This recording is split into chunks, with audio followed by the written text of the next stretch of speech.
Osnovna škola Milić Rakić Mirko čitave nedelje sprovodi aktivnosti povodom obeležavanja jubilarnih 30 godina rada i postojanja. Najmanja škola u gradu, ali po aktivnostima koje sprovodi čitave godine i najaktivnija, za treći dan obeležavanja dana škole pripremila je dramatizaciju Odisejeva lutanja, namenjenu saradnicima iz institucija kulture, na kojoj su prisustvovali predstavnici Istorijskog arhiva, Narodnog muzeja Toplice u Prokuplju, Doma kulture i Narodne biblioteke Rade Drajinac, kao i učenici osnovnih škola Ratko Pavlović Ćićko i Nikodije Stojanović Tatko. Za sve njih ovu predstavu pripremili su učenici izdvojenog odeljenja osnovne škole Milić Rakić Mirko u Petrovcu sa profesoricama srpskog jezika i književnosti Jelenom Savić i istorije Savete Kostić. Inače, ova dramatizacija nastala je kao posledica korelacije srpskog jezika i istorije, obzirom da tematika grčke mitologije izučava se u oba predmeta. Scenografiju za predstavu radili su saradnici škole iz Doma kulture Milan Ilić Trša i Ljubiša Damjanović. 12 vekova pre nove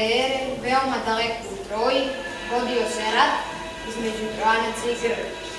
A sve zbog ljubavi prema prelepoj Heleni ženi, grčkog kralja Menelaka, koju je voleo i mladi trojanski princ Paris. Uživao je u čarima Kalipso.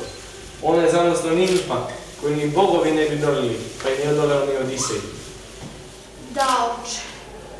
Zato što smo mi, bogovi, tako hteli. Predsednik Rotary kluba u Prokuplju Dejan Ćurčić na današnji dan direktorici ove škole Ivani Radonjić uručio je donaciju u vidu potrošnog materijala, sveske, blokove za crtanje i zbirke materijala za tehničko i informatičko obrazovanje. Prema njegovim rečima, na ovaj način Rotary klub u Prokuplju ovom donacijom želi da pokaže da je društveno odgovoran prema zajednici u kojoj postoji, naročito prema najmlađim generacijama za koje kaže da su budućnost ove zemlje i da se prema njima treba odnositi naročito odgovorno. Treba im dati podstrek kako bi ostvarili visoke domete, naročito u obrazovanju koje je i preduslov za napredak nacije i zemlje, rekao je Ćurčić prilikom uručivanja donacije i najavio da će ovaj klub u narednih godinu dana biti još aktivniji prema zajednici i društvu. Mi smo odlučili da damo donaciju osnovne škole Milić Rakić Mirko, zato što već drugu godinu za redom pomažemo na početku školske godine osnovne škole u Prokuplju.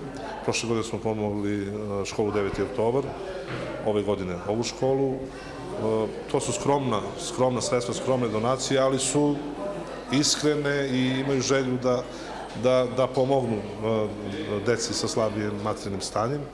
Inače, mi već 2 godine pomažemo i maturante, najbolje maturante. Prošle godine smo najbolje maturante prokupačkih srednjih škola, ove godine i prokupačkih i kuršumlijskih, a sledeće godine nadamo se da ćemo uspeti da obezbedimo donacije za sve maturante svih topličkih škola. Znači, uključit ćemo i Blace i Žitorac. To su donacije od 20.000 dinara po maturantu. Najboljim đaku generacije u školi, svakoj školi. Tako da su to...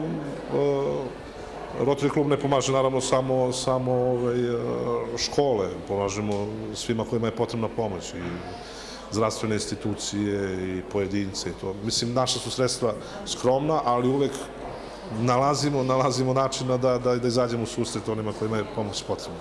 Ivana Radonjić, direktorica osnovne škole Milić Rakić Mirko, za donaciju kojoj je uručena, kaže da će biti raspodeljena učenicima čiji su roditelji slabijeg materijalnog statusa, kako bi im pomogli u školovanju dece. Povodom obeležavanja 30 godina škole, ovi dobri ljudi rešili su da daju svoj doprinos i da zapravo deci koja pohađaju našu školu, u pitanju je 50 dece koje su slabijeg materijalnog stanja, doniraju potrošni radni materijal.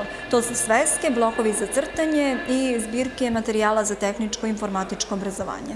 Naravno, cilj ove njihove pomoći jeste da se roditeljima olakša kućni budžet. S obzirom da je u pitanju početak školske godine, da treba puno toga, znamo i sami koliko su udžbenici skupi, tako da je ovo jedan od načina da im se pomogne, jer sve to vrlo brzo nestane i stigne vreme za ponovnu kupovinu. U okviru programa proslave do kraja nedelje biće održana izložba starih fotografija nastalih u proteklih 30 godina u školi. Školu će posetiti i radnici koji su radni vek proveli u njoj, a za sve to vreme biće organizovane priredbe i kulturno-umetnički program.